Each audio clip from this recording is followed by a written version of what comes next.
नमस्कार दोस्तों, स्वागत है आप सभी का आपके अपने YouTube चैनल में जिसका नाम है बोर्ड परीक्षा। आज का वीडियो कक्षा 12 की NCERT मैथमेटिक्स की मेन पुस्तक से है। एक्सरसाइज चल रही है 7.2 और एक्सरसाइज का नाम है समाकलन इंटीग्रल्स। तो समय व्यर्थ न करते हुए सीधे चलते हैं एक्सरसाइज 7.2 और अध्याय का नाम है समाकलन। NCERT की मुख्य पुस्तक है। पहला क्वेश्चन आपके सामने कहा जा रहा है कि समाकलन आपको करना है। फलन आपको दिया गया है 2x upon 1 plus X square into D x, मतलब 2x upon 1 plus X square का x के सापेक्ष समाकलन करना है।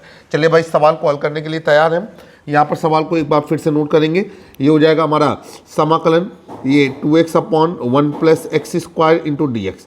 यहाँ पर हम लोग क्या करेंगे कि जो हर वाला पद है उसे हम मान लेंगे। तो यहाँ पर हम लोग लिखेंगे माना 1 plus X square is equal to T. ठीक है, अब इसका x के सापेक्ष अवकलन कर देंगे तो ये हो जाएगा डी बाई डी टी। इसका हम x के सापेक्ष अवकलन करेंगे तो डी बाई डी एक्स और ब्रैकेट में 1 प्लस एक्स स्क्वायर और ये is equal to D T by D X. अगर आप चाहें तो ये लिख भी सकते हैं कि x के सापेक्ष अवकलन करने पर, अदरवाइज आप ऐसे भी प्रदर्शित कर सकते हैं। अब ये हो जाएगा आपका, ये 1 का हो जाएगा आपका 0, तो ये कुछ ऐसे हो जाएगा D by D X 1 plus D by D x x square. हम स्टेप टू स्टेप आपको समझाने की कोशिश कर रहे हैं ताकि आपको कोई परेशानी ना होने पाए। अब ये हो गया आपका 0 प्लस एक्स स्क्वायर का जो अवकलन होगा वो हो जाएगा आपका 2x। क्या हो जाएगा आपका 2x। फिर से देखते हैं, यहाँ पर जो एक्स स्क्वायर का अवकलन हो जाएगा ये हो जाएगा आपका 2x। ठीक है, और ये हो जाएगा आपका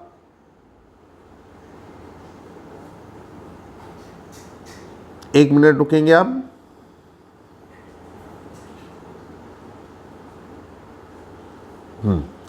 ये यहाँ पर आप देखेंगे तो ये थोड़ा सा गलत लिख गया है, यहाँ पर लिखा होना चाहिए dx।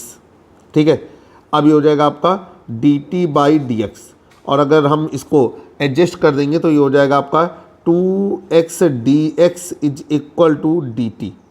ठीक है, अब यहाँ पर चलेंगे। ये जो आपने सवाल देखा था वहाँ पर जो फार्मूले आ रहे हैं वो फार्मूले हमने अप्लाई कर दिए, तो ये हो जाएगा D by D x A is equal to 0, और एक फार्मूला लग रहा है D by D x x की power n is equal to n x की पावर n माइनस 1। ये हमारा अवकलन का फार्मूला होता है। अब हम अप्लाई करेंगे। देखिए, जो हमारा सवाल था तो ये समीकरण नंबर हम इसको 1 मान लेते हैं। समीकरण 1 में 2x dx की जगह पे क्या रखा जा सकता है, dt। तो जब रिप्लेस कर देंगे तो यहाँ पर लिखेंगे समीकरण 1 से ये रिप्लेसमेंट हो गया और ये हो गया आपका 1 अपॉन टी। ठीक है, और देखेंगे भाई आगे जब गौर से 2x dx की जगह पे क्या रख देंगे, dt। तो ये हो जाएगा आपका dt। तो इसका मतलब ये है कि 1 अपॉन टी के सापेक्ष समाकलन कीजिए। यहाँ पर फार्मूला लग गया हमारा। फार्मूला होता है आपका 1 upon x d x is equal to log mod of x base e plus c.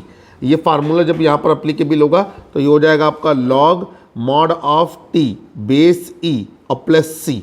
अब यहाँ पर t का मान वापस रख देंगे। t का मान था 1 प्लस एक्स स्क्वायर, तो ये हो जाएगा t का मान रखने पर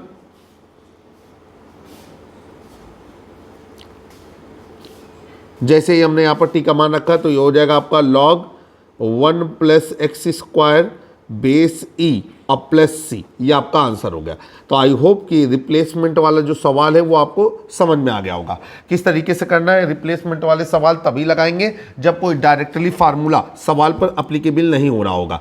अब हम लोग चलेंगे क्वेश्चन नंबर 2 की ओर। क्वेश्चन नंबर 2 क्या कह रहा है, आपसे कह रहा है कि समाकलन, यहाँ पर आपसे कह रहा है लॉग एक्स का square upon x into D x. ये हो गया आपका। अब यहाँ पर हम लोग सवाल को फिर से लिखेंगे। ये हो जाएगा इंटीग्रेशन लॉग एक्स का square upon x into D x. अब यहाँ पर हमने मान लिया, माना इसको समीकरण नंबर 1 कर दिया ताकि अगर कोई रिप्लेसमेंट हो तो हम यहाँ पर रख सकें। हमने माना log X is equal to क्या हो गया आपका टी। अब इसका एक्स के सापेक्ष अवकलन कर देंगे तो ये हो जाएगा D by D X log X is equal to ये हो जाएगा आपका D T by D x. अब हमारा एक फार्मूला होता है, फार्मूले को अप्लीकेबल करेंगे। ये फार्मूला हमारा होता है D by D X log X D by D X log X is equal to, ये होता है आपका लॉग एक्स का डिफ्रेंसिएशन जब करेंगे तो ये होता है आपका 1/x। अब ये हो गया आपका आगे ये 1/x, ठीक है, बराबर ये हो जाएगा आपका dt बाई डी एक्स इतना। और हम लोग ये लिख सकते हैं कि 1/x into D x is equal to D T, ठीक है। अब हम लोग क्या करेंगे, सवाल को आगे लेकर के चलेंगे। अब समीकरण 1 में रिप्लेसमेंट करेंगे तो यहाँ पर लिखेंगे समीकरण नंबर 1 से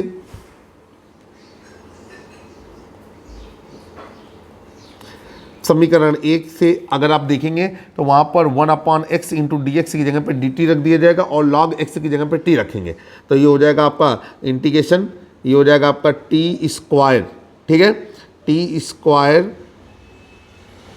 फिर से गौर से देखेंगे, ये एक बार दिमाग लगाएंगे कि क्या आएगा, log x की जगह पे हम t रख देंगे तो ये हो जाएगा टी स्क्वायर और ये हो जाएगा आपका जा करके dt। अब यहाँ पर फिर से फार्मूला अप्लीकेबल होने लगा। फार्मूला हो गया आपका कि इंटीग्रेशन x की power n d x is equal to x की power n plus 1/n plus 1 plus c। ये अब यहाँ पर हो जाएगा कि t की power 2 plus 1 upon 2 plus 1 plus c। अब ये हो जाएगा आपका t cube by 3 plus c। अब t का मान रखने पर, t का मान रखने पर, और आपको पता है कि t का मान हमने कितना रखा है तो ये हो जाएगा आपका log x का whole cube upon 3 plus c। और यही हम लिख सकते हैं कि 1/3 इंटू लॉग एक्स का होल क्यूब प्लस सी। ये आपका आंसर है, जहाँ सी एक नियतांक है जिसे समकलन नियतांक कहते हैं, ठीक है। अगर आप लिखना चाहें ये लाइन तो आप लिख सकते हैं। क्वेश्चन नंबर 3 आपकी स्क्रीन पर। क्वेश्चन नंबर 3 में क्या कहा जा रहा है, सवाल आपको दिया गया है, कह रहा है आपसे कि समकलन 1/x plus x log x, ठीक है, और dx। अब यहाँ पर हम लोगों ने लिख दिया समकलन 1/x plus x log x, ठीक है, इंटू dx। अब यहाँ पर हम लोग क्या करेंगे कि हम लोग x कॉमन ले लेंगे तो ये हो जाएगा आपका 1/, ये हो जाएगा x कॉमन ले लिया 1 प्लस लॉग x, ठीक है, और ये हो जाएगा आपका dx। अब हम लोग क्या करेंगे, यहाँ पर हम लोग मानेंगे तो हमने यहाँ पर मान लिया कि माना 1 plus log x is equal to t। तो यहाँ पर differentiation with respect to x, x के सापेक्ष इसका अवकलन कर देंगे तो ये हो जाएगा आपका d बाई डी एक्स और ये हो जाएगा 1 प्लस लॉग x, ठीक है, बराबर dt बाई डी एक्स। अब अलग अलग जब इसका अवकलन करेंगे तो ये हो जाएगा आपका d by D X 1 plus d by D x और ये हो जाएगा आपका log x is equal to dt by, नीचे हो जाएगा आपका dx। अब यहाँ पर जो फार्मूले एप्लीकेबल हो रहे हैं फार्मूले लगाएंगे, ये हो जाएगा आपका d by D x A is equal to 0 और ये हो जाएगा d by D X log X is equal to 1/x। इस तरीके से ये हो जाएगा आपका 0 plus 1/x is equal to dt by D x. अब यहाँ से देखिए गौर से तो ये हो जाएगा 1/x into D x is equal to dt। अब ये समीकरण 1 में ये मान को हम रख देंगे तो यहाँ पर लिखेंगे समीकरण नंबर 1 से, तो यहाँ पर लिख दिया हमने समीकरण नंबर 1 से, ये हो जाएगा integration 1/x into D x की जगह पे रख दिया जाएगा dt। तो ये हो जाएगा आपका 1 प्लस लॉग एक्स की जगह पे रखेंगे t तो ये हो जाएगा 1/t into D T. Formula फिर अप्लाई होगा, यहाँ पर फार्मूला होता है integration 1/t into D T is equal to, ये हो जाएगा आपका लॉग, ठीक है, log mod of t plus c, ठीक है, और यही चीज़ यहाँ पर अप्लाई हो जाएगी, ये हो जाएगी log mod of t plus c। अब t का मान रखने पर तो ये लिख दिया t का मान रखने पर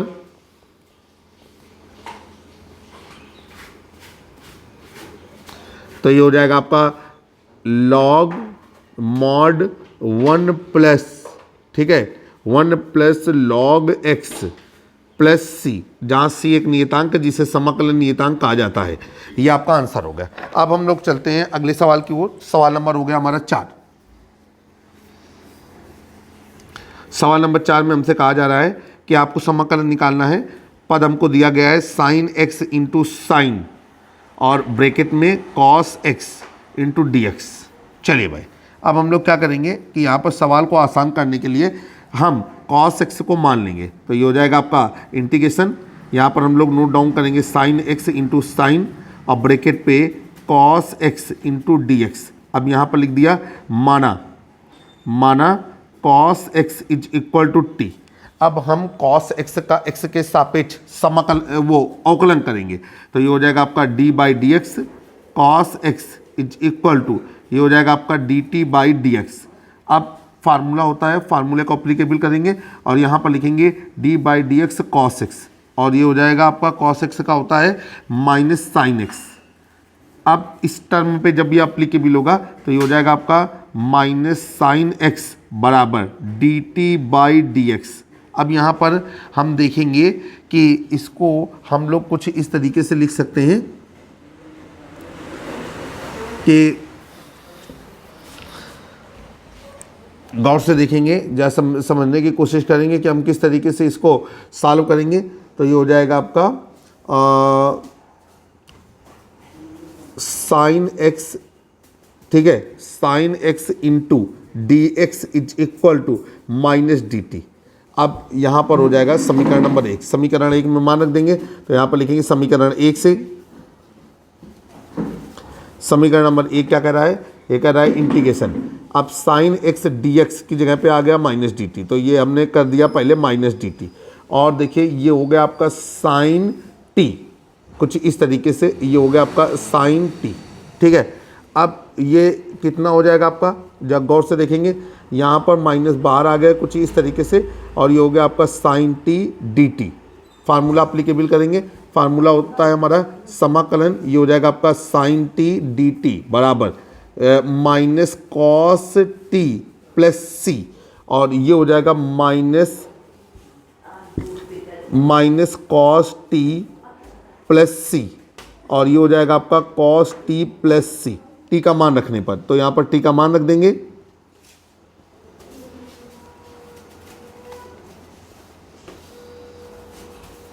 ये हो जाएगा आपका टी का जब मान रखा जाएगा तो ये हो जाएगा कॉस, और हमने टी का मान माना कितना है, टी का मान माना है कॉस एक्स, तो ये हो जाएगा आपका हमारा उत्तर कॉस ब्रैकेट में कॉस एक्स प्लस सी, जहाँ सी एक नियतांक जिसे समाकलन नियतांक कहा जाता है। अब इसके बाद आ गया क्वेश्चन नंबर हमारा 5। क्वेश्चन नंबर 5 ये है आपका समाकलन साइन, ये हो जाएगा आपका a x plus b into cos a x plus b into D x. फार्मूले को यहाँ पर नोट डाउन करेंगे तो ये हो जाएगा आपका साइन, ये है आपका ए एक्स प्लस बी, और ये हो जाएगा कॉस ब्रैकेट में a x plus b into D x. अब यहाँ पर हम लोग क्या करेंगे कि हम मान लेंगे। तो हमने माना यहाँ पर हमने कौन सा टर्म मान लिया, हम उस टर्म को मानेंगे जिसके खत्म हो जाने के बाद बचा हुए टर्म का समाकलन का सूत्र और मौजूद रहता हो। तो माना sine a x plus b is equal to T. अब differentiation with respect to x, x के सापेक्ष अवकलन करने पर तो ये हो जाएगा डी बाई डी एक्स, और ये हो जाएगा आपका sign a x plus B. अभी आपका आ गया, अभी आपका आ गया साइन, ये हो जाएगा आपका D T by D x. अब यहाँ पर फार्मूला लगेगा कि डी बाई डी एक्स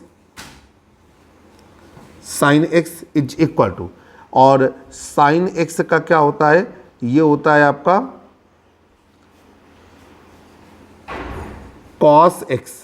तो इस आधार पर ये बनेगा जा करके cos a x plus B, और फिर यहाँ पर अगर देखें तो ये हो जाएगा a इंटू 1 प्लस 0, ठीक है, is equal to D T by D x, और ये हो जाएगा आपका a cos a x plus b into D x is equal to D t. चलिए अब हम लोग क्या करेंगे, यहाँ पर लिखेंगे समीकरण 1 से, इसे हम समीकरण नंबर 1 मान लेंगे। समीकरण 1 में जो माना और जो आया है उनको रख देंगे, तो यहाँ पर लिख देंगे समीकरण नंबर 1 से, ये हो जाएगा आपका समाकलन। अब देखिए भाई क्या है, ए cos a x plus B की जगह पे हम लोग रख सकते हैं डी टी, तो ए तो है नहीं मौके पर, तो ये हो जाएगा आपका टी अपॉन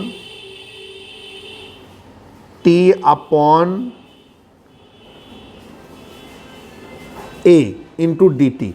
अब 1 अपॉन ए अचर पद है, तो ये हो जाएगा 1 अपॉन ए, ये हो जाएगा आपका T into D T. Formula applicable करेंगे तो ये हो जाएगा आपका समाकलन, ये हो जाएगा आपका x d x is equal to x की power n plus 1 upon n plus 1 plus c.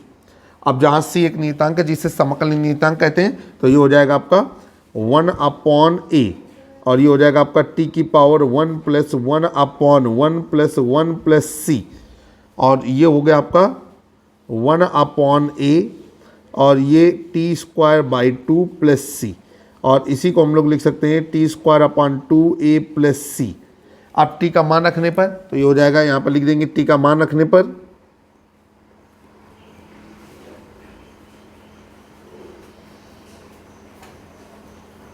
T का मान कितना है, टी का मान हमने माना है sign a x plus B, तो ये हो जाएगा sign a x plus B का होल स्क्वायर अपॉन नीचे हो जाएगा 2a प्लस सी, और जब यही आपका आंसर रहेगा तो ये आपका आंसर है। आप साथ में ये भी लिख देंगे जहाँ सी एक नियतांक है जिसे समाकलन नियतांक कहा जाता है।